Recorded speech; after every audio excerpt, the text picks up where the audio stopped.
Gracias por estar aquí con nosotros hoy.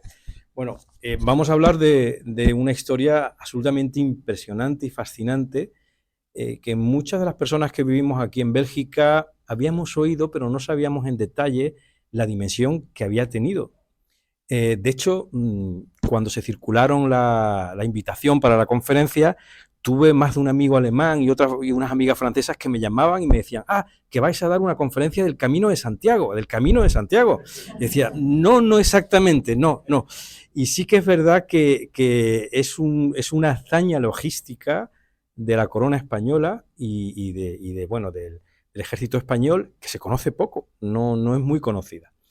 Bueno, el Camino español, vamos a verlo en detalle hoy con don César, fue un cinturón terrestre que se hizo bordeando Francia por una sencilla razón, porque España tenía que llegar hasta Flandes, pero por desgracia las relaciones con Inglaterra y con Francia eran malísimas. No podíamos llegar por mar, no podíamos llegar a través de Francia y algo había que hacer para llegar hasta Flandes. Entonces, bueno, pues nos pusimos a trabajar y logramos un corredor que iba desde Milán, pasando por el Ducado de Saboya, la Lorena, el Franco Condado, Luxemburgo, Brabante, etcétera, hasta llegar a Bélgica, a Bruselas. Pero bueno, es importante saber que esto no fue solamente una hazaña logística, fue una hazaña diplomática bestial, porque muchos de los territorios que se cruzaban no estaban bajo propiedad de la corona española, estaban bajo la influencia o la órbita española. Entonces, teníamos que, de forma diplomática, negociar con todos esos duques, condes, etcétera, para que nos dejaran pasar por su tierra. Y bueno, de hecho, el contexto, el toque diplomático fue tan importante que el día que falló la diplomacia, falló el camino español. Eso es muy importante que lo tengamos. Y antes de darle la palabra también a don César, saber que esto no se trató solamente de ejército y de presos y tal, hubo algo más. De hecho, fue un cinturón por el que viajaban nuestros diplomáticos y nuestros emisarios, llegaban desde allí a todas las cortes europeas, fue también una ruta comercial importantísima que permitía enviar la lana de la oveja merina, preciadísima en esos momentos, llegar hasta Flandes y que allí se convirtieran en telares, etcétera. Y aparte de eso, evidentemente fue un cinturón que permitió, por ejemplo, el traslado de presos. De hecho, algunos rebeldes holandeses, si tengo entendido, tuvieron que bajar por el Camino español para ser juzgados en Madrid. En fin, como digo, no solamente la parte militar, sino la parte diplomática, la parte comercial y también cultural. Tuvo un toque cultural, fue un camino de intercambio de culturas, de lenguas, de costumbres importantísimo, del que todavía se encuentran trazas. En fin, una historia absolutamente apasionante que si en vez de ser el camino español hubiera sido el camino inglés o francés, ya tendría 3 películas de Hollywood. Por desgracia no es así, pero yo creo que después de escuchar a don César hoy, definitivamente habrá película de Hollywood. Don César, the floor is with you y muchísimas gracias por todo. Muchas gracias, Sergio, por invitarme a hablar del camino español hoy aquí en Bruselas. Muchas gracias, Santiago, por tus cariñosas palabras. Es un amigo, evidentemente. Es un amigo. Y muchas gracias a todos, señoras y señores, porque para mí es una gran satisfacción, como presidente de una asociación de amigos del Camino Español, estar hoy en Bruselas. Porque obviamente tiene una parte muy importante de lo que es el Camino Español. Si se fijan en la pantalla, es una semblanza del cuadro de Augusto Ferrer Dalmau que se llama El Camino Español. Ese cuadro lo dice todo. Si les cuento el cuadro, seguramente sobrarían mis palabras. Y lo dice todo porque lo que se ve es algo que a ustedes seguramente les parece normal. Unos soldados por un camino lleno de barro y una señora con un niño viéndoles pasar y tal. Eso es impensable que ocurriese en el siglo XVI o el siglo XV. Impensable. ¿Por qué? Pues porque en aquella época, cuando un soldado aparecía por el campo, propio o enemigo, cualquier persona cuerda, lo primero que hacía era coger a su mujer, sus hijos, el ganado y todo, irse al monte, porque los soldados no tenían nada más que desgracias. Te robaban, te saqueaban la casa, te violaban, etcétera. No había derecho de gentes no había derecho internacional, no había nada, y eran como la peste. Pues eso fue real, absolutamente real. En aquellos tiempos, los soldados españoles atravesaron Europa de sur a norte y de norte a sur, siendo queridos y admirados por los pueblos donde pasaban. No solo respetados, sino queridos y admirados, porque con ellos llegó el comercio y llegó un bienestar de una serie de pueblos que no lo tenían. Entonces, esa es la imagen que quiero que se quede. El camino español, una hazaña extemporánea al siglo XVI que permitía a los soldados pasear por Europa en paz. No pegamos un tiro, no hicimos nada, solamente ir de norte a sur y de sur a norte. Y fue un éxito absoluto, como le voy a contar. Bueno, le he dicho antes, soy el presidente de esta asociación y bueno, quiero destacar que los amigos del Camino Español hoy están materializados por Guillermo y Fernando, que acaban de llegar por el Camino Español. Atravesando la nieve, como hacían nuestros tercios, han llegado con su Land Rover de 30 años, atravesando, y hoy están aquí con nosotros, los últimos que han recorrido el Camino Español.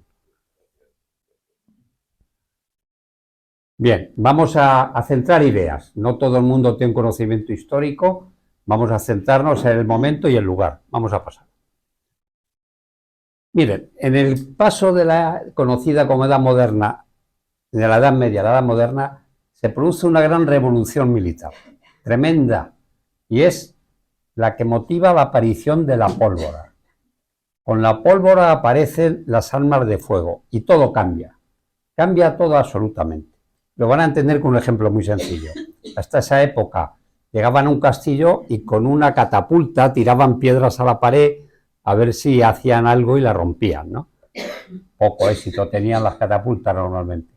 Cuando apareció el primer cañón y dispararon una muralla y la bola atravesó la muralla y hizo la muralla, ¡brum!, se vino al suelo, aquello cambió de manera radical, como pueden suponer, ¿no?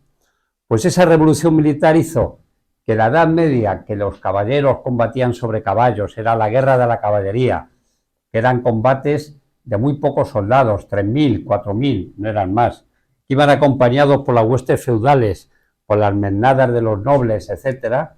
De eso, con esta aparición de las armas de fuego, todo cambia radicalmente. En la pólvora son los asedios a los castillos y los castillos en sí, porque los castillos, de ser el típico castillo castellano de altas murallas como Ávila, pasan a enterrarse. Es la nueva tecnología de la fortificación de un ingeniero francés, Vauban, que hace que los castillos estén a ras del suelo, de tal forma que el disparo de los cañones no incida sobre la muralla. Hay que acercarse mucho. Un foso y el castillo a ras del suelo. No pasa todavía. Esta revolución produce nuevas tácticas, nueva forma de ser militar, cambia todo. Y de las cosas más importantes que cambia es que de esos ejércitos feudales aparece el ejército. Hasta ese momento se llamaba la hueste real, cuando el rey juntaba todos sus nobles. Y aparece el ejército. El ejército en Europa lo crean los reyes católicos españoles. Una ordenanza en 1497 que se desarrolla en 1499 y 1503. Es el primer ejército que aparece en Europa. Y lo que hace es quitar el poder a los nobles y decir, no, el único señor soy yo y el único responsable de defender nuestra nación es el rey. Aparece el ejército profesional y aparece la soldada, el sueldo del ejército profesional. Y pasamos de soldados de combates de 3.000, 4.000 hombres a ejércitos de 80.000, 90.000, como ocurre ya en la guerra de Granada. En la toma de Málaga llegan a movilizar 80.000 hombres los reyes católicos, para que se hagan una idea. Entonces aparece otro ejército que predomina el soldado a pie. El soldado a pie, el infante, es una palabra italiana, fanti, que viene generado por uno de los grandes maestros o creadores del arte militar de la época, que es don Gonzalo Fernández de Córdoba, conocido como el Gran Capitán. Un gran táctico y estratega que cambia todo y crea una moderna infantería, que no tiene nada que ver con esos hombres a pie que llevaban los romanos las legiones romanas o las falanges macedónicas, todo eso cambia y hace que en las pequeñas unidades, los pequeños grupos, haya armas diversas que combinándolas sean mucho más eficaces los soldados en el combate. Aparece esta infantería y aparecen artilleros con los cañones, zapadores que tienen que abrir paso, abrir caminos, porque es fundamental el movimiento de las unidades que lleven gente delante que lo arreglen. Y todo esto se conforma en unas unidades que son totalmente revolucionarias españolas, que se conocen como los tercios, que es el núcleo que viene a unir esas nuevas tendencias de la guerra que crea don Gonzalo Fernández de Córdoba con la nueva infantería. Los tercios del gran capital. Pasamos. Estas unidades, lo ha dicho Santiago y lo ha destacado varias veces este verso, que lo escribe un soldado de los tercios, Calderón de la Barca. Estas unidades que crean los españoles no tienen nada que ver con lo que había hasta ahora. Como te decía antes, Javier, no tiene nada que ver. Las tropas en aquella época eran mercenarias. Son los famosos lasquenetes alemanes, soldados mercenarios de gran renombre, los piqueros suizos, tremendamente famosos en aquella época. Bueno, pues este ejército que crea la monarquía hispánica no tiene nada que ver. ¿Por qué? Porque viene a dar un sentido diferente al soldado. El soldado ya no es ese soldado que es mercenario, que lo vale porque mata o mata bien, hablando de una manera estricta, perdonen la expresión, es otra cosa. Perdonen. Bueno, lo voy a decir. Tengo que hacer mención a mi mujer porque el mérito de lo que yo he hecho lo tiene mi mujer, que me ha aguantado. Y esto es una llamada que todos los días salta porque a las 7 se tiene que tomar una pastilla. Espero que se acuerde que se tiene que tomar la pastilla. Bien, pues como les decía, y como muy bien ha dicho Santiago, estos ejércitos impregnan unos nuevos valores en la sociedad, no en el ejército, en la sociedad española, que se extiende.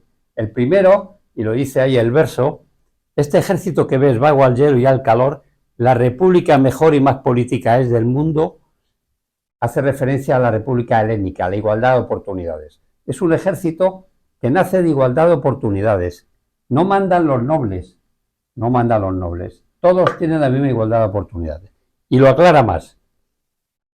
Que nadie espere ser preferido pueda por la nobleza que hereda, sino por la que él adquiere. Aparece el mérito.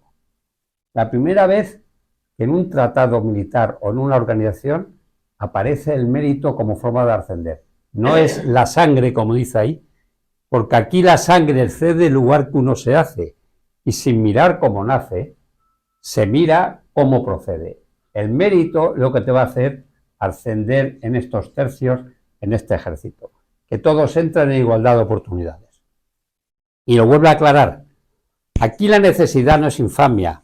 Si es honrado, pobre y desnudo un soldado, tiene mayor calidad que más galán y lucido, porque aquí lo que sospecho no adorna el vestido al pecho, sino el pecho adorna el vestido, como nos recordaba Santiago. Lo importante son los valores del hombre, tus valores morales, no lo que aparentas. Es una revolución ética lo que vienen a hacer estos ejércitos. Y así de modestia llenos, a los más viejos verás, tratando de ser los más y de parecer los menos. Es el ejemplo, es la cultura del ejemplo. Los veteranos en los tercios iban en primera línea, los que tenían 40, 50 años, llenos de cicatrices, tullidos, primera línea. El jovencito que llegaba, atrás, y le dejaban, iban haciendo pasos de línea, y el jovencito entraba cuando la batalla ya veían que estaba muy desarrollada y vencida, no cuando había más riesgo. Y eran los veteranos los que daban ejemplo, y con ellos los nobles y los jefes. La primera línea eran veteranos, capitanes y nobles. Los guzmanes les llamaban. Luego habla de los valores que tiene que tener este soldado, que es el verso clásico que muchos repetimos. Aquí la más principal hazaña es obedecer el modo como ha de ser, ni pedir ni rehusar. La cortesía, el buen trato, la verdad, la fineza, en fin. Relata una serie de cualidades, humildad, obediencia, etcétera, para acabar diciendo la milicia no es más que una religión de hombres honrados. No quieren soldados mercenarios, quieren soldados honrados. Y eso es lo que vienen a implantar. Y es una revolución en la organización militar, obviamente. Venga, seguimos. Bueno, pues vamos a centrarnos un poco más. Vamos a la guerra de los 80 años, que es el origen del camino español.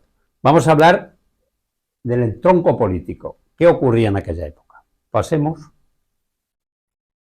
La guerra de los 80 años o de Flandes, en plan caricaturesco, es la guerra de los Felipes. Felipe II, Felipe III, Felipe IV. La empieza el bisabuelo y la acaba el bisnieto. Hablando claro, es una guerra tremenda, es una guerra global, porque coge prácticamente todo el mundo. No es una guerra mundial, pero es una guerra global en el sentido de que hay escenarios no solo en Europa, sino que salta por todos lados, al Caribe, a Brasil, a África, el norte de África, a Ceilán, a Indonesia, allí donde hay tropas españolas, barcos españoles, ingleses o lo que sea, hay conflicto. ¿Y quiénes combaten? Bueno, pues es la monarquía hispánica contra las 17 provincias rebeldes, que ahora hablaremos de ellas, los luteranos alemanes, Francia e Inglaterra y el poder turco. A lo largo de esos 80 años, esa guerra fluctúa entre unos y otros, pero todos intervienen de una manera o de otra. Una guerra, como les digo, global. Y ahí tenemos las 17 provincias, que obviamente lo identifican perfectamente. Eran 17 provincias, cada una de su padre y de su madre, totalmente independientes, cada una con su jefe y su forma de ser. Decirles que eran, dentro de la monarquía hispánica, lo más rico. Vaya, perdón. No se la tomó, evidentemente. Voy a quitarlo. Perdonen. Como les decía, era lo más rico sin duda, ¿no? Destacaba con el resto. Y era no solo la cuna comercial de Europa en el mundo, como saben, la flota holandesa era potentísima y navegaba por todo el mundo, sino que además estaba el poder económico. El rey Felipe se endeudó 3 veces con los banqueros genoveses y de aquí, de las 17 provincias, sobre todo de Amberes. Eran los dueños, podríamos decir, haciendo un símil que podía ser como el Wall Street actual, o la City londinense o la banca suiza. Todo conglomerado ahí estaba. Si querías dinero tenías que venir a pedirlo. Entonces era la parte más rica. Y luego también es importante resaltar que se llamaban Países Bajos, no por otra cosa, sino porque estaban hundidos. Estaba esto bajo el nivel del mar.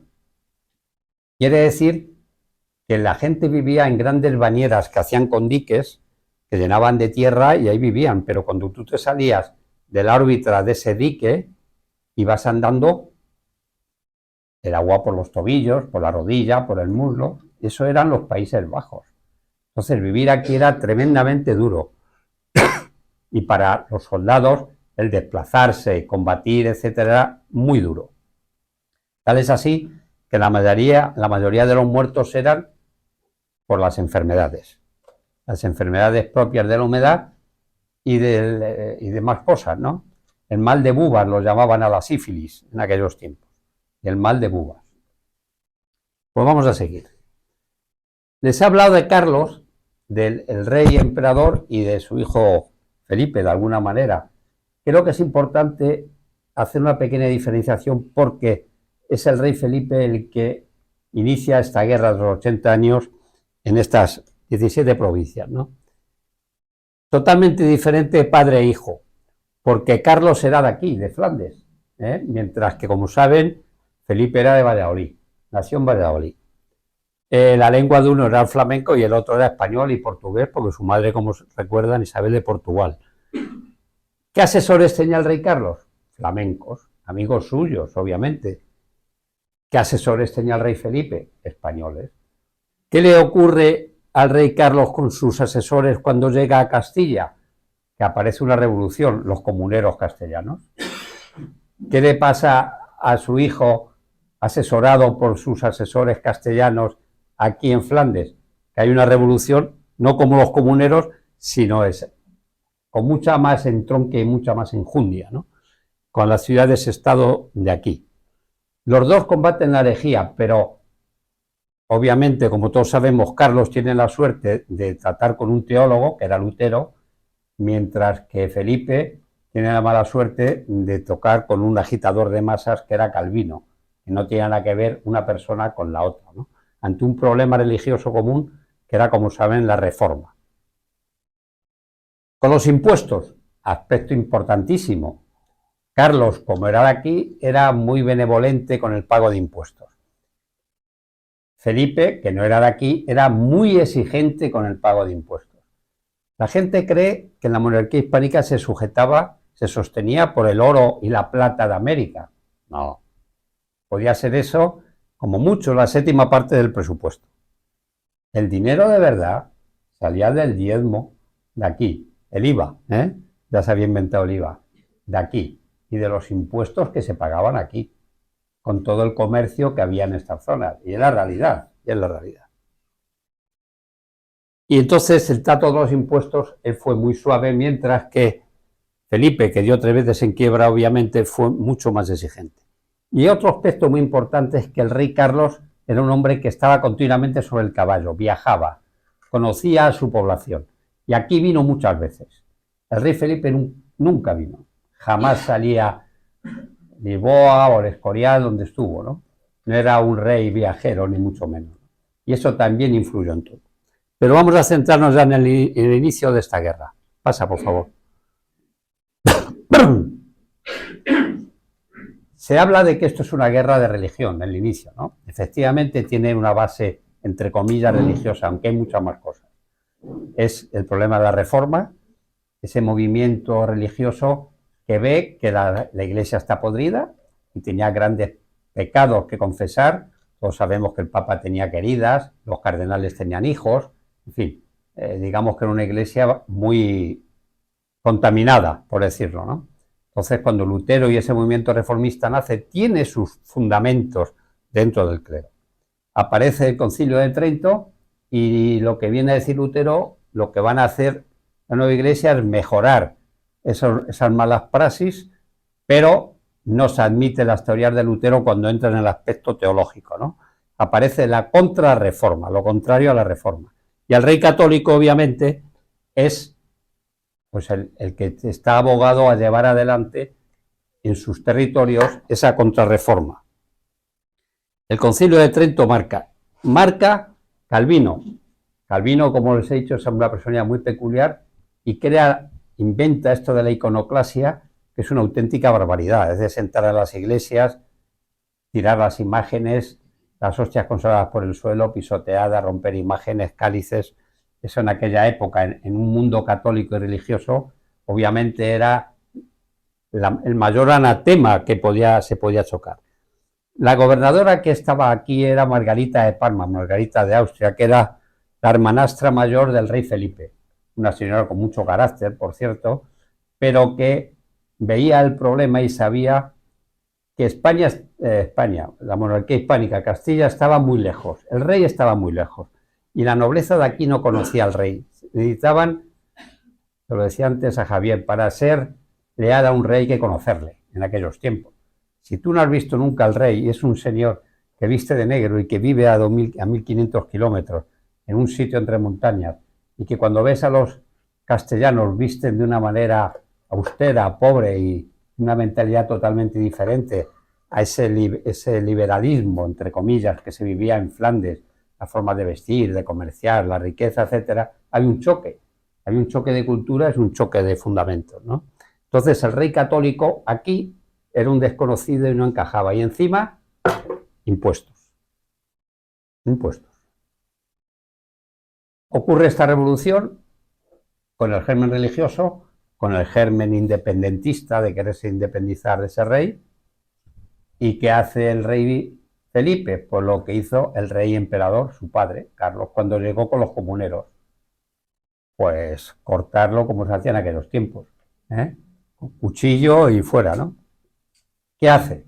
Manda al mejor general que tiene, el tercer duque de Alba, don Álvarez de Toledo, con las mejores tropas, que son los tercios. Esas tropas que les he dicho que se han creado, que están en el Mediterráneo asentadas. Y ahí empieza la guerra. Pasemos. Vamos a hablar de la estrategia. Hemos hablado de la política, la estrategia, para que tengan una visión global. ¿Por qué? porque para la monarquía hispánica había tres espacios fundamentales. El primero, el Mediterráneo. Por ahí venía el turco, el malo. Ahí estaba el Papa, que había que defender. Estaba Malta, cuna de la cristiandad en aquella época. El Mediterráneo era el principal sitio a defender. El segundo espacio estratégico, Europa. Esos reinos que habíamos heredado, el rey Felipe de su padre, que era el Franco Condado, y que eran las 17 provincias aquí. Y por último, ultramar. La gente se cree que la gran prioridad era ultramar. No, ultramar nunca fue una prioridad, ni mucho menos las Américas para los Austrias en aquella época. El problema estaba en el Mediterráneo y estaba en Europa. Bueno, pues con eso, ahí tienen al señor Richelieu, que viene a decir una frase que está grabada en todos los libros de historia, el problema que tenían los españoles. No se puede dudar de que los españoles aspiran al dominio universal y que los únicos obstáculos que hasta el presente han encontrado son la distancia, desde aquí al Cabo de Fuego, América, etcétera, y la escasez de hombres. Castilla y los reinos de la monarquía hispánica dieron de sí lo que pudieron. Tanta guerra, las hambrunas, las pestes, las enfermedades, hizo que al final no quedasen hombres para ir a la guerra. Y estas guerras se acabaron pues convirtiendo los famosos tercios que les digo que tienen esos valores. No hay soldados ya, verán cómo se reclutaban al final. Había gente preparada y todo esto va cambiando. Y yo digo, y el dinero, porque también en aquella época el poder económico era muy importante. Vamos a pasar. Están centrados en la época, vamos a centrarnos ya en el lugar geográfico. Vamos a pasar. Bueno, pues tenemos un jaleo en las 17 provincias, actualmente el Benelux, ¿y cómo podemos venir? Pues podemos venir por el mar, pero claro, para venir por el mar hay que pasar al lado de la armada francesa, inglesa y holandesa. Mal, no le gustaba. La otra opción era aprovechar y juntar las tropas del sur del Mediterráneo en Milán, y desde Milán por tierra subir hacia arriba. ¿Qué ocurría? Que había que pasar pegada a Francia, que era el gran enemigo, ¿no? Pero vamos a ver lo que ocurre. Vamos a pasar. Había antecedentes, porque muchos historiadores dicen que fue un error sacar a los tercios del Mediterráneo. No, Felipe II no se equivocó. Su padre ya los había sacado también para combatir precisamente cuando empezó la revuelta protestante, los llevó a la batalla de Mühlberg, en Alemania. Llevó los tercios, se enfrentó contra todas las tropas rebeldes, las derrotó y volvieron al Mediterráneo, que era donde venía el turco, el malo, etcétera, ¿no? El rey Felipe hizo lo mismo. Lo que pasa es que cuando llegaron aquí no fue fácil desenganchar. Esto no era como la batalla de Mühlberg y me vuelvo, no. Esto era mucho más complejo. Y esa complejidad hizo pues, que los ejércitos se asentasen aquí, que hubiese mucha más demanda económica para mantener esta guerra, que fuese una guerra tremendamente costosa para los intereses de la monarquía hispánica y que se alargase además en el tiempo muchísimo, ¿no? También había otro antecedente que era el cardenal Granvela. El cardenal Granvela, que era de Besançon, una ciudad que está a medio camino en el camino español, pues él sabía de esta ruta porque él la frecuentaba y asesoró a la corte para que utilizasen esa ruta como ruta para subir los soldados y bajar los soldados. Porque como hemos visto, como ha hecho Sergio, esta ruta no solo llevaba soldados, llevaba diplomáticos, llevaba heridos, llevaba reemplazos, llevaba dinero, llevaba comercio, llevaba lana, llevaba todo, ¿no? Ese camino, que como ven en el cuadro era un camino pacífico, facilita el trasiego de sur a norte. Ahí a la derecha tienen un mapa de la época, los que están atrás no lo van a entender bien seguramente, pero yo se lo voy a explicar, mire. Hay una serie de caminos en rojo que unen el sur, Milán, que era la capital del milanesado, en la Lombardía, territorio vital para la monarquía hispánica, porque ahí se unía por Austria al imperio, al Sacro Imperio. Bueno, pues desde Milán había formas de llegar arriba. El primero que se utiliza es el que ven mirando a la pantalla, el de la izquierda. Es decir, La parte central, que es Suiza, los cantones suizos, lo bordeaban por el oeste, por la izquierda, y por ahí subían hacia arriba, como veremos adelante, ¿no? Entonces, ¿qué tenían que hacer? ¿Vale? Pues salían de Milán, pasaban los Alpes, que no había carretera, ni puerto, ni nada de eso, era pues como había que pasarlo, abriendo paso. Pasaban los Alpes, llegaban a Saboya, que era un estado independiente con el que había que hacer un tratado de paso, etcétera. Pasaban el Franco Condado, que fue lo que quedaba de Borgoña. La Borgoña medieval se había reducido al Franco Condado, que era propia de la monarquía hispánica, era un territorio del rey de España. Y luego, por supuesto, había que seguir para arriba hacia Lorena, Luxemburgo ya y pasar, ¿no? Entonces, ese corredor del oeste, en 1567, es el que utiliza el duque de Alba para subir con los tercios desde Milán, ¿no? Bordeando los cantones suizos, mirando el mapa por la izquierda, por el oeste. Ese corredor duró 55 años, hasta 1622. ¿Qué ocurrió en 1622? Que los franceses hicieron un pacto con Saboya y Saboya se hizo aliado de Francia, con lo cual nos impidieron seguir por esa ruta. ¿Qué tuvimos que hacer? Pues buscar otra. Entonces, bordeando los cantones suizos, siempre ahora por la derecha, por el este, nos fuimos por un valle de los Alpes, la Valtelina, se pasaba al Tirol austriaco, por el Tirol austriaco se bordeaba y se volvía otra vez a Lorena, por arriba, ¿lo ven? Cómo se une. Y luego hay otro camino en el centro, que es atravesando los cantones. Pero ese de la derecha se utilizó 11 años. ¿Qué ocurrió? Pues que lo mismo que habían pactado Saboya con Francia, pactó Lorena. Y cuando Lorena pacta también, se corta el camino español. Y ya no hay ese paso abierto que había quedado abierto durante 55 más 11, en concreto 66 años de guerra. Esto ocupa en 1633 con Luis XIII de Francia y a partir de ese momento no podemos llevar allí tropas. Queremos hacerlo por el mar y se llevan por el mar, pero hay una batalla contra la flota holandesa e inglesa, la batalla de las Dunas en 1639, no perdemos los barcos, muchos soldados se salvan, etcétera, pero obviamente demuestra que ese experimento no nos lleva a ningún sitio. A partir de ese momento el reclutamiento es local.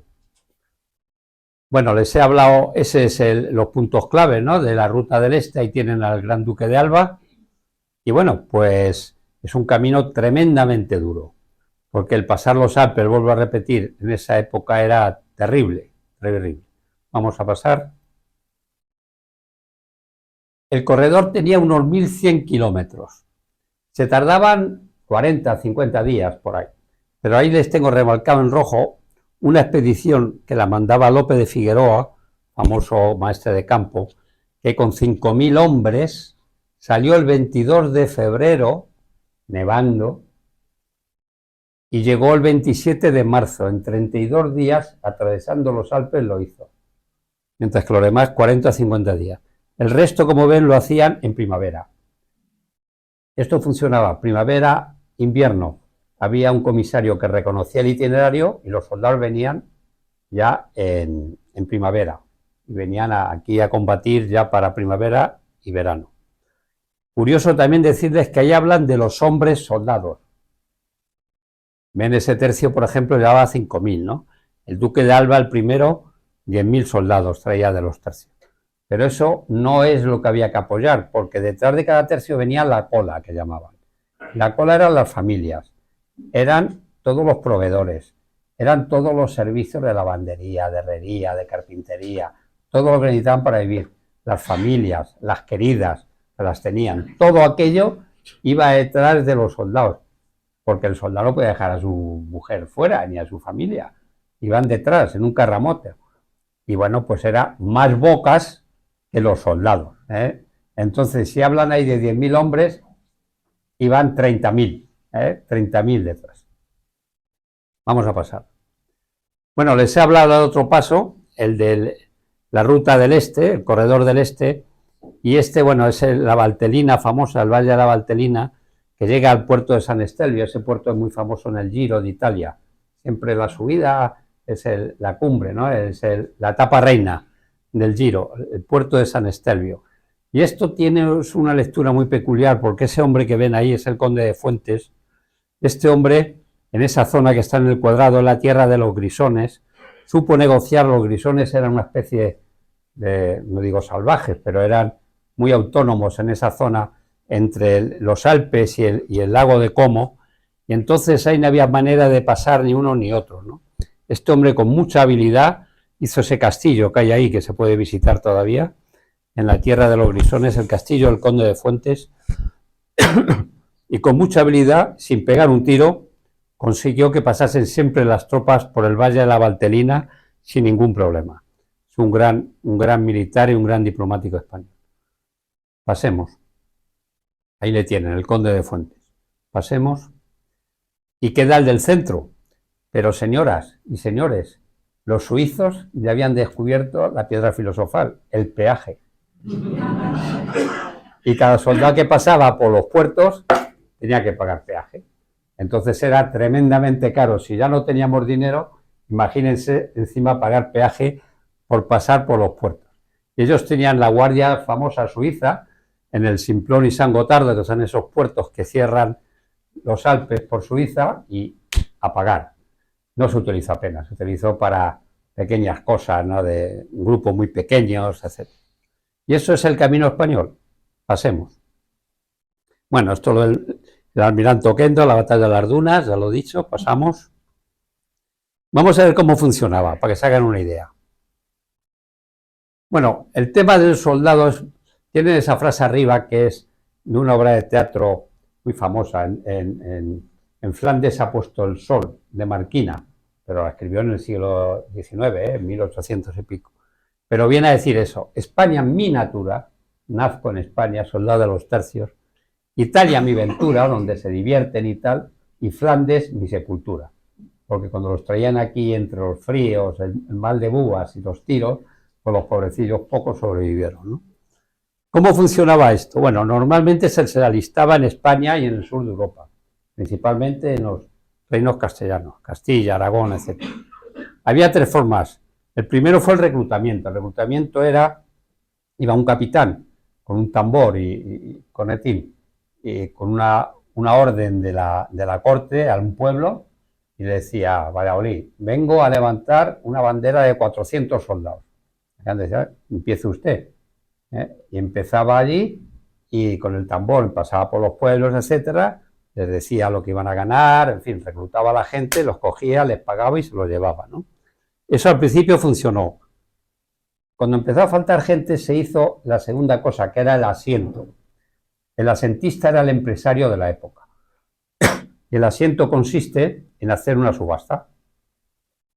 O sea, llega subasta pública, 500 soldados armados con sus jefes y tal, como el que compra caramelos. Entonces ofertaban asentistas, y el que hacía la oferta, la puja más barata y tal, pues se lo llevaba, ¿no? Aquello tampoco dio buen resultado.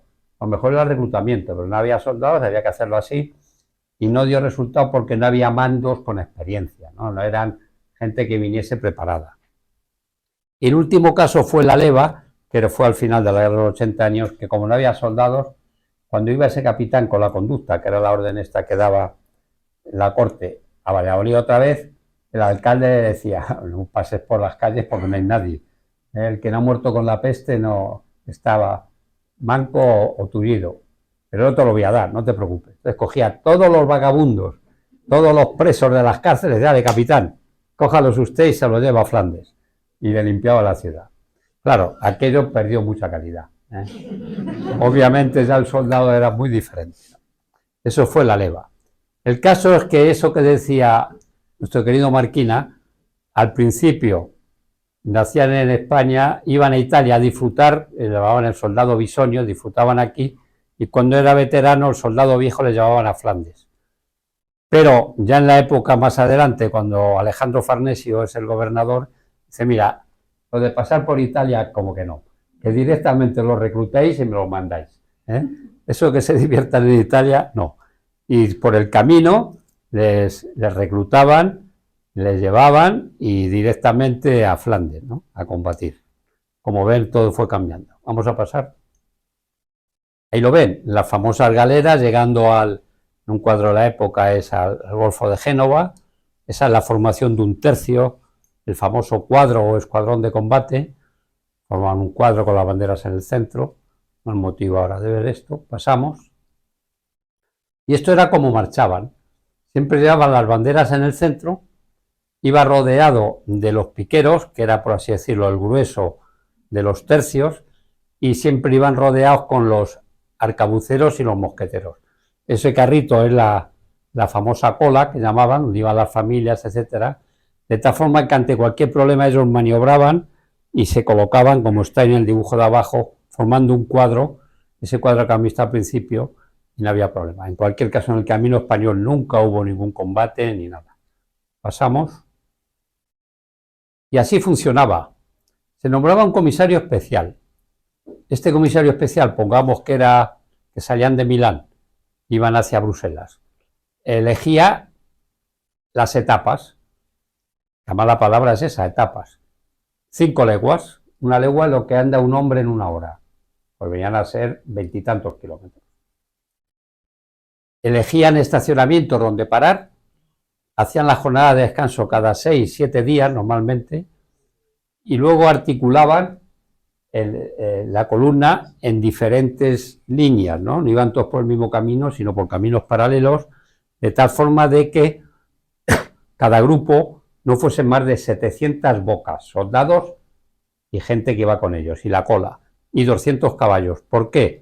Porque no había capacidad para alimentarlos durante el camino, ¿no? No había capacidad. Al final, dicen los historiadores que hacían un escandallo final de bocas por días, etcétera, etcétera, un cuadro de doble entrada, una hoja de Excel actualmente, y con una hoja de Excel, obviamente, pues hacían el reparto de comidas y lo que tenía que haber en cada sitio y cada día, ¿no? Bueno, con todo eso este comisario se iba a ver las autoridades locales y sobre todo se interesaba por la capacidad de suministro de cosas muy particulares, como era carreteros. Con los tercios iban carretas que la rueda era maciza, no era de radios todavía, entonces se rompían mucho con las piedras, el barro, etcétera, ¿no? Segundo, herradores, aunque no eran herradores, pero los caballos perdían mucha herradura. El inventor de la herradura del clavo de violín de las herraduras fue un español, un catalán. Hasta que no se inventó ese clavo, los caballos perdían la herradura continuamente, ¿no? Entonces era muy importante los herradores. Y ganado, porque claro, las carretas se moría la mula y te quedabas allí empantanado, ¿no? Entonces, el que hubiese ganado de repuesto, etcétera. ¿Qué ocurría con esto? Porque daba mucho beneficio a todos los pueblos por donde pasaba, ¿no? Todo esto. Cuando no tenían todo hecho, volvía para abajo y hacían el concurso otra vez. Aparecían los empresarios, que eran los españoles que llevaban el peso del camino español. No los soldados, los empresarios. Esto era jugarse la vida y la hacienda. Entraban en esas subastas y ellos se comprometían en un tramo. Por ejemplo, el francocondado, ya que ha surgido hoy. Yo me comprometo a dar de comer en el francocondado. Y entonces ganaba esa apuesta, esa puja, hacía la oferta, que luego veremos y tal, y en función de eso, pues se lo asignaban al que daba un precio mejor. Normalmente era un escudo 20 raciones, un escudo 30 alojados. Esas eran las ofertas normales. El problema siempre era el ganado. En aquella época no había pacas, no se podía comprimir, entonces para dar de comer a lo mejor a 4 caballos se necesitaba un carro lleno de heno. Y claro, para colocarlo allí había que irse a 40 kilómetros, ponerlo cuando iba a pasar la gente por ahí, en fin, una complicación que lo hacían los empresarios sin tarjeta de crédito, pagando Martín en todos estos sitios, y luego que me paguen, y luego que me pague la Hacienda, la Real Hacienda. Y ese era lo que estaba ocurriendo, para que al final las compañías de los soldados, cuando lleguen a un sitio, tengan la comida, coman los caballos, coman las familias y continúen. Vamos acabando ya. Pasa, por favor. Les habla del soldado, lo que cuesta y también, para que se hagan una idea, el sueldo de un soldado eran 3 escudos. Y más uno de ventaja si tenía un arma. El escudo de oro que equivalía a 2,5 florines. Bueno, pues un escudo eran 150 euros, el precio del oro, como para que se hagan una idea. Quiere decir que el soldado ganaba el que más 600 euros. ¿Qué le cobraban? Por darles de comer cada día, hablando en euros, 7,5 euros, y con eso se gastaba ya un escudo y medio. Y por alojarle 5 euros por día. ¿Y saben cómo les alojaban? Nada, bajo cubierto, y les cobraban 5 euros. Le daban un saco de paja y decían, aquí duerme tranquilamente. El que tenía eso y el que no al raso, ¿no? El que dormía en un jergón, bajo un establo, le cobrábamos 5 euros. Al final, ¿cuánto costaba poner una pica en Flandes? ¿Se acuerdan de eso, no? Pues no, costaba 20 escudos. 3.000 euros llevar un soldado a Flandes, para que se hagan una idea. Y eso que pagaban ellos la comida y el alojamiento. ¿En qué no lo gastábamos? En puentes, en pagar daños, cualquier problema que hubiese. Todo eso se reflejaba los interventores, la columna escoba, todos los hospitales que montábamos. Y todo eso era lo que costaba por soldado. Poner una pica en Flandes, 3.000 euros por soldado. Pasamos. ¿Qué comían? Les cobrábamos 7,5 euros. Pan de munición de 3 libras. Eso. 2 partes de trigo y una de centeno. 3 libras son 1,5 kilos. La libra es medio kilo. O sea, le damos 1,5 kilos de pan. Un vaso de vino, queso, tocino o panceta. Aceite, nueces y ale, ya está. 7,5 euros. Y bueno, con el alojamiento, no lo había dicho, el agua, la sal, el vinagre y el asiento a la lumbre. Esta foto siempre me trae muy buenos recuerdos. Es de aquí al lado, de cerca de Namur. Estos son gente que estaba haciendo el camino español, recreacionistas. Es gente que le gusta mucho, como saben ustedes, a los belgas. Y curiosamente yo y mi amigo, llevábamos sándwich de jamón y queso. Pues entramos allí y por lo típico, ¿gustan ustedes? Y tal, no sé qué, ¿no? Y como anatema, ¿cómo que sándwich? Estaban comiendo como se comía en aquella época. Ni llevaban gafas, ni relojes. Comían en escudillas, comían pan de centeno y una caca de pan y tal. Y yo me quedé ahí y dije, vaya vacaciones que coge esta gente, ¿no? Vaya vacaciones. Bueno, pues es una historia también bonita. Vamos a pasar. Se alojaban, bueno, como ven en la recreación, ahí hay un alférez de español en la recreación, y les alojaban ahora en tiendas, pero allí les alojaban en casas y todo eso, ¿no? Cualquier cosa era un alojamiento. Pasamos. Bien, no había ni vestuario ni equipo. En aquella época no existían uniformes, cada uno vestía como quería, ¿no? Lo que sí que se distinguían unos y otros por los colores, ¿no? Rojo y naranja. Naranja orangistas, los rebeldes del norte, por eso la selección holandesa es naranja. Y los belgas, que eran nuestros, y los españoles llevan la camiseta roja. De ahí vienen los colores. Los colores nacionales, rojo y naranja. Y luego, bueno, pues pasar los Alpes, como pueden imaginar, temperaturas por debajo de 20 bajo cero ocurrían a veces. Era tremendamente duro, ¿no? Morían mucha gente con los fríos y tal. No había problema de munición porque no había guerra ni nada, aunque eso lo hacían con una turquesa que hacían las balas con plomo. Pasamos.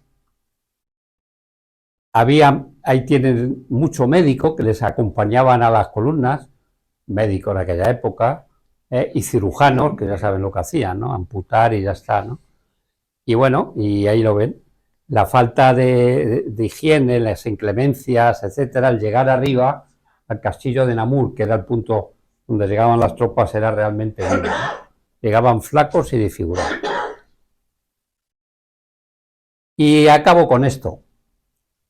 ¿Qué fue realmente? Pues miren, fue la mayor maniobra logística que alguien puede imaginar en la Edad Media. Les he dicho 1.200 kilómetros. Miren, 40 días. Si ahora cogen una columna militar y les ponen 40 días en coche, que es como van todos, en autocares, camiones, etcétera, 40 días, ¿saben dónde llegan? A Corea del Norte. ¿No? O sea, el tiempo real de este camino español era como si ahora fuésemos a Corea del Norte, con 20.000 personas, y durante 65 años para ir a la guerra, y pasando por sitios inhóspitos, etcétera, etcétera. Claro, cuando vieron que los españoles venían con el duque de Alba nadie se lo pensaba, porque aquellos que se sublevaron inicialmente jamás pensaron que iban a llegar a Corea, pero van a venir estos allá a Corea, ese rey que está allí lejos, ni de pinta, ¿no? Pues llegamos. Y 80 años de guerra, ese era el tesón español, y eso es así. Y acabo como empecé. Cuando los soldados campaban por sus respetos, confiscando y saqueando bienes y abusando de los que le daban cobijo, España innovó con esta maniobra logística que fue ejemplo para el resto. A partir de ese momento los ejércitos empezaron a pensar que había que cambiar, que no había que tener soldados mercenarios, que había que darle otro sentido a la milicia y que por supuesto a la población civil había que respetarla. Muchas gracias.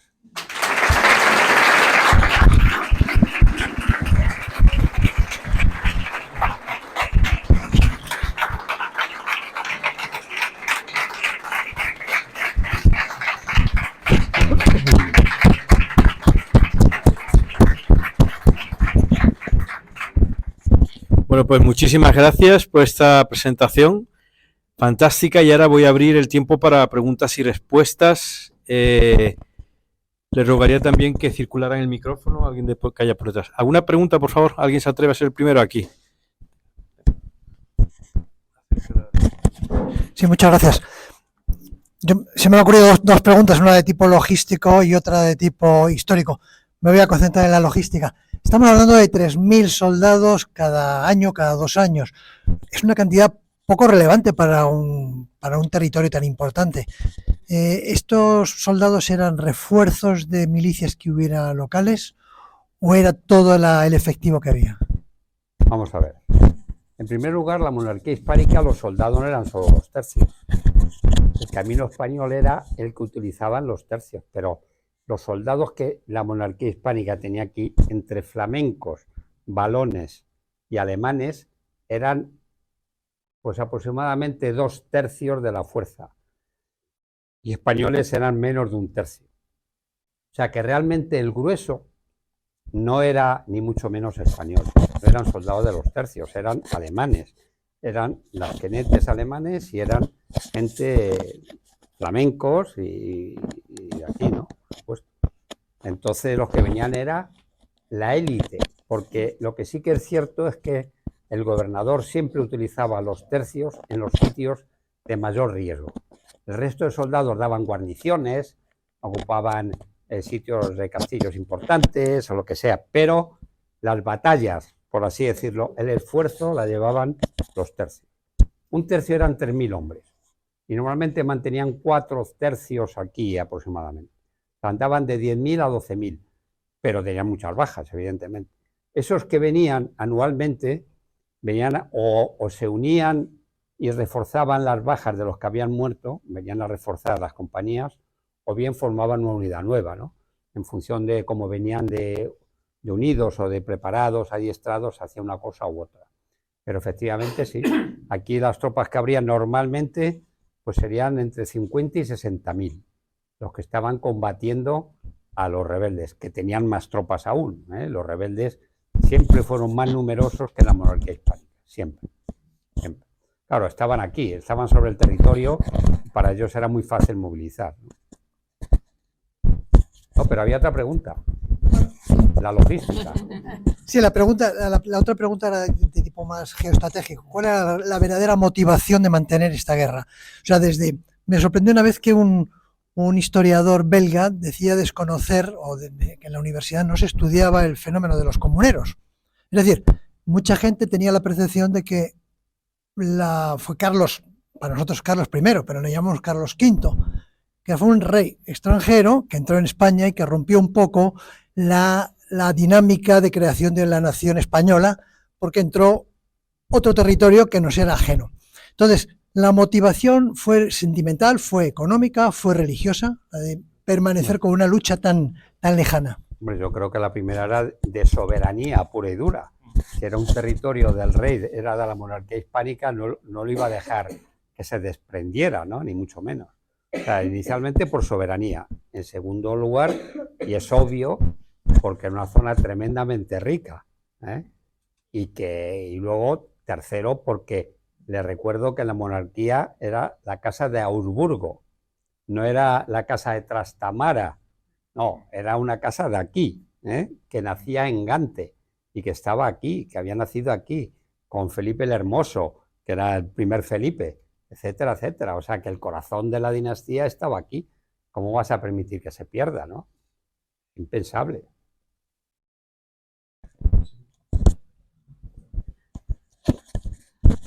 Muchísimas gracias. Me llamo Margarita Blanco.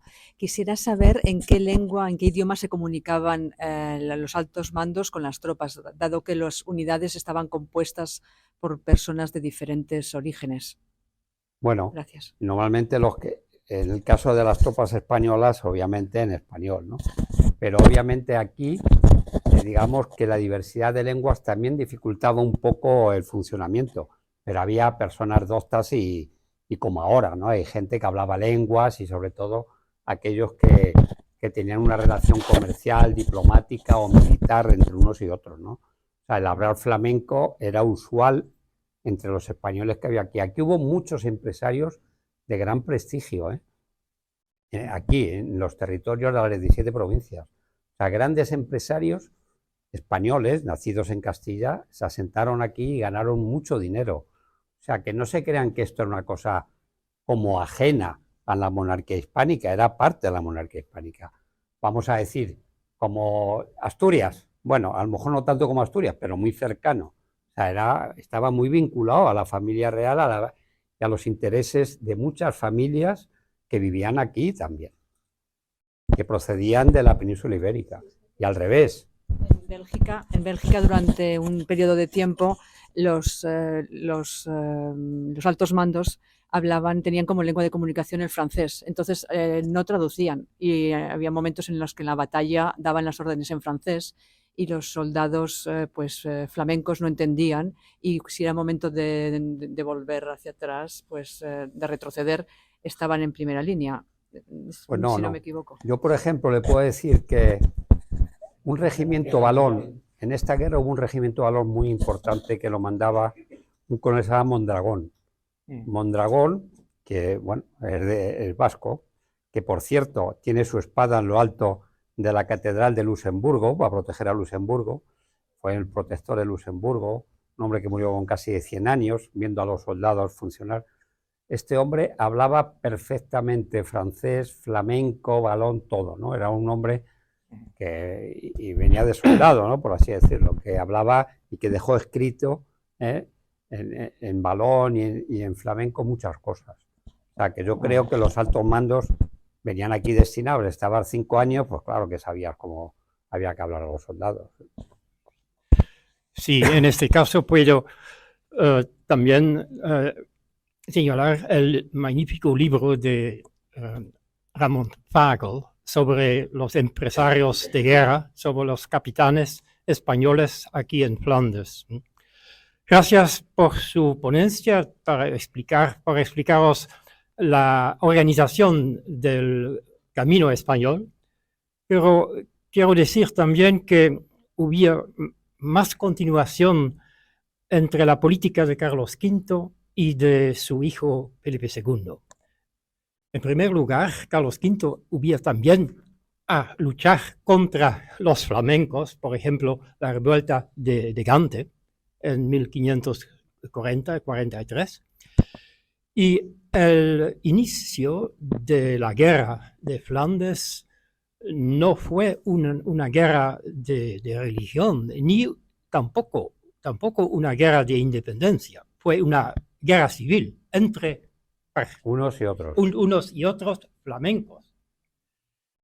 Y la misión del duque de Alba fue castigar a los responsables de los disturbios de la furia iconoclasta del año 1566, y después el rey no ha venido jamás. Y es, como dice el profesor Parker, es la gran falta de Felipe II, de no venir, por múltiples razones, claro. Gracias. Así es. Gracias. Siguiente pregunta, por favor, a fondo.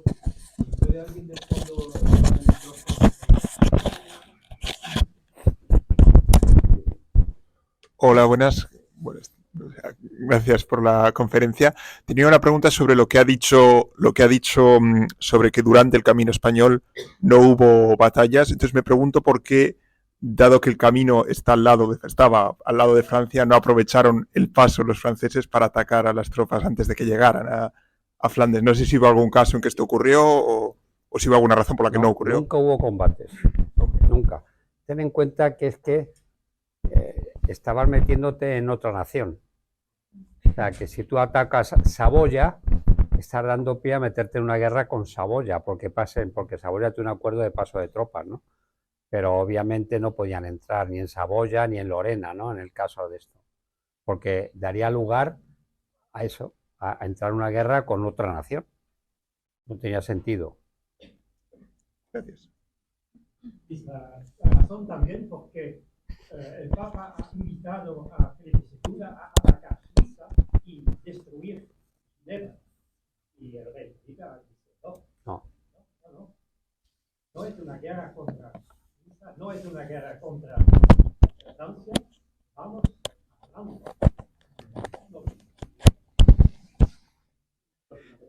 Mi general, muchas gracias por la conferencia. Siguiendo el hilo de la pregunta que le han hecho, no sé si hay pruebas, si hay datos, si se conservan papeles entre cancillerías que potencias enemigas sean conscientes del tren logístico que se ha creado y si empiezan a realizar lecciones aprendidas sobre ello.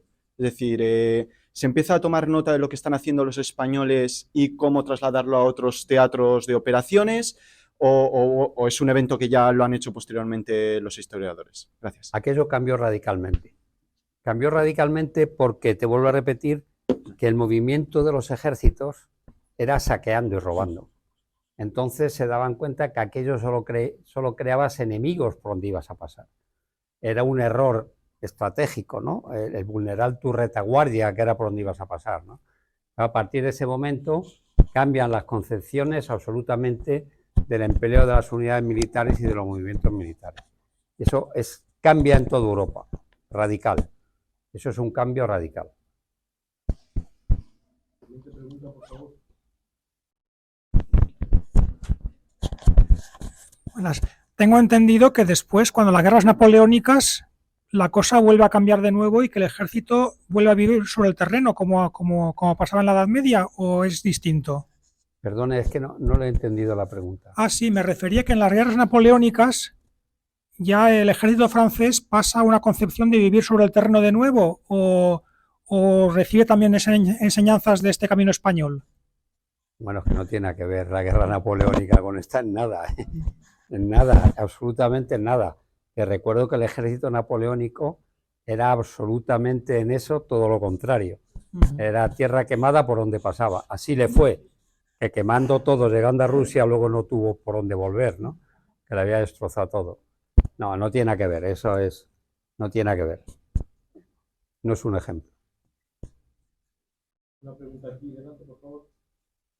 Y recuerden, por favor, presentarse y que hacen la pregunta.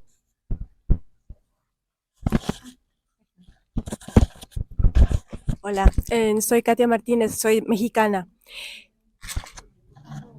No, es que no, solamente coge el sonido, no. Acercarlo, ok. Bueno, me llamo Katia Martínez, soy de México y quisiera saber, me da la impresión que los tercios españoles están muy asociados a la dinastía de los Habsburgo.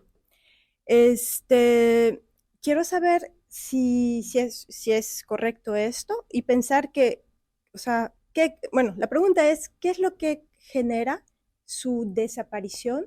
¿O simplemente se deja de identificar al ejército español como tercios y ya solamente, o sea, ¿qué sucede?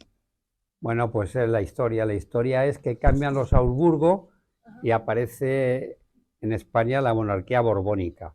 Entonces, el rey Felipe V, que es el primer Borbón, cambia la organización del ejército, absolutamente todo, y adopta el sistema francés, totalmente francés.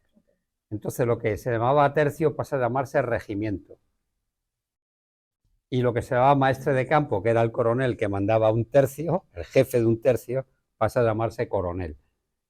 Y lo que hace es eso, buscar la estructura francesa totalmente, que era una estructura diferente a lo que habían tenido los Augsburgo hasta ese momento. O sea, que la palabra tercio está unido a la monarquía de los Augsburgo, de los Austrias, y el regimiento lo cogen ya los Borbones. Un intento de borrar o erradicar todo lo que se hizo con los Habsburgo. Bueno, es una revolución militar gorda, pero sí, viene un poco a ser eso también, ¿no? A implantar nuevos sistemas, un nuevo orden, una nueva forma. Les recuerdo que también los Austrias al final no era una dinastía tampoco muy bollante, ¿no? Aunque todavía mantenían una gran parte del imperio que habían heredado, pero los Borbones llegaron con un afán muy revolucionario de cambiar todo. Y lo cambiaron todo, ¿eh? Lo cambiaron. Gracias. Muchas gracias. Tenemos tiempo para 2 preguntas más. A ver, pues una aquí para Rocío. ¿Puede pasar el micrófono? Y la siguiente para David. Yo soy Rocío del Casar y trabajo en la Casa de la Historia Europea, y es que ahora mismo tenemos una exposición muy interesante sobre la Guerra de los 30 años y el papel que juega o no juega la monarquía habsbúrgica española en esa guerra, porque es en un momento de una paz temporal en la guerra que nos ocupa de los 80 años. Entonces, primero hay que ir a esa exposición porque a mí me ha interesado mucho ver las picas, porque las picas las ves en el cuadro de las lanzas y dices, qué largas, pero cuando ves una pica te das cuenta de que efectivamente 5 metros y pico de pica, que nos costó mucho ponerlas, pero bueno, aparte de eso es muy interesante ese momento de parón que se aprovechan el resto de las potencias, en especial Francia, evidentemente en Alemania, todas las diferentes componentes, para hundir aún más a los ejércitos y a los tercios, que desemboca luego en esta paz de Westfalia que unas repercusiones tan negativas. Entonces, en ese momento, ¿qué pasa con los tercios? ¿Se para el envío de tercios? ¿Se refuerza? ¿Usted sabe en ese momento de la guerra de los 30 años se solapa con la guerra de los 80 años. Es el final de la guerra de esos 80 años. Suceden simultáneamente y nos afectan a nosotros igual. La guerra de los 80 años es cargarse el imperio austriaco y por ende el imperio español. O sea, es una guerra que la inician los suecos, ingleses, franceses, todos contra la monarquía hispánica y los alemanes, los Augsburgo. Y ahí acaba, por un lado, la paz de Westfalia, los acuerdos de Westfalia y todo aquello, ¿no? Pero los tercios siguen en esa guerra de los 30 años exactamente igual. Incluso en ese periodo de paz, que hay un parón para recuperar fuerzas. Hay una tregua dentro de la guerra de los 80 años que no es la misma tregua de los 30 años, porque sigue la guerra de los 30 años. Sí, yo o sea, digo la de los 80, aquí paramos en una tregua de 10-11 años, pero estábamos en otra guerra en lo mismo, ¿eh? Estamos en otra guerra. Nosotros por guerra nunca nos ha faltado, la verdad.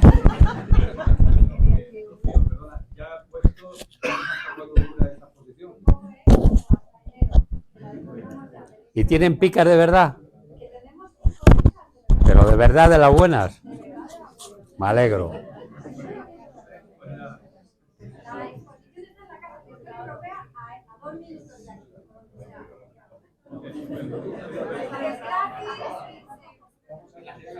Vale.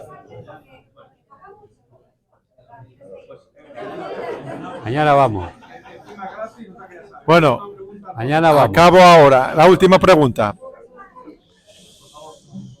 Lo primero, agradecer al general por la presentación y sobre todo quisiera saber si hay alguna película, serie de televisión, documental de Radio Televisión Española o del cine español sobre este tema, sobre todo por lo interesante que es, y si también la hay de países extranjeros, de Francia, Holanda, Bélgica, etcétera. La idea es saber si hay alguna producción audiovisual sobre el tema. Gracias. Hombre, todos sabemos que hay una película que es la de A la Triste, ¿no? Yo creo que la única película así de los tercios y de esa época, que es de la época decadente de los tercios, ¿eh? La época esa ya de la recluta, de lo peor que había en España, iba a los tercios. Pero hablan del camino en la película. ¿Perdón? Si hablan del camino No, español en la película. del Camino no hay ninguna película. Trata un poco eso. Y luego hay alguna otra película de los tercios que le hicieron los franceses, que le dieron muchos premios. La Kermés Heroica, que es en blanco y negro, es una película muy graciosa, que es muy buena por la uniformidad de la época, que es genial, pero es una película que hacen los franceses para meterse con los belgas, no para meterse con nosotros. Es el ridículo que hacen los belgas cuando aparecen los tercios españoles, el miedo que le tienen y cómo las señoras se ofrecen a los soldados de los tercios y tal. O sea, es eso, después de la Primera Guerra Mundial. En ese marco, imagínense lo que una mente calenturienta francesa metiéndose con belgas. Esa es la Kermés Heroica. ¿Ahí? Ah, bueno, sí, hay un documental del CEU que hicimos que es muy bueno, del Camino Español. Los tercios y el Camino Español. El Colegio San Pablo hizo un documental que está en YouTube, pueden entrar y lo van a ver. El Camino Español, y está bastante bien, muy bien documentado. Intervienen grandes historiadores, etcétera. Está muy bien. Bueno, pues yo creo que vamos a cerrar aquí para ser puntuales. Quiero decirles dos cosas antes de irnos. Decirle que nos quedan las dos últimas conferencias de 2024. Una que no estaba prevista en la agenda que circulamos a principio de año, que será el próximo jueves. Tendrán mañana las invitaciones y después ya la última el 12 de diciembre. Recordarles también que el sábado se celebra en Holanda, en Empel, el milagro de Empel, de Wonder von Empel. Hay muchas personas aquí que vienen desde España, Alemania, hacia otros sitios precisamente para ir después a este gran intercambio cultural que es la celebración de Empel, no solamente militar, pero también religioso, cultural, etcétera. Y bueno, y ya simplemente decirles que lo que nos queda es disfrutar de todos con el ponente en un cóctel que tenemos fuera, y voy a pedirle un súper aplauso para don César.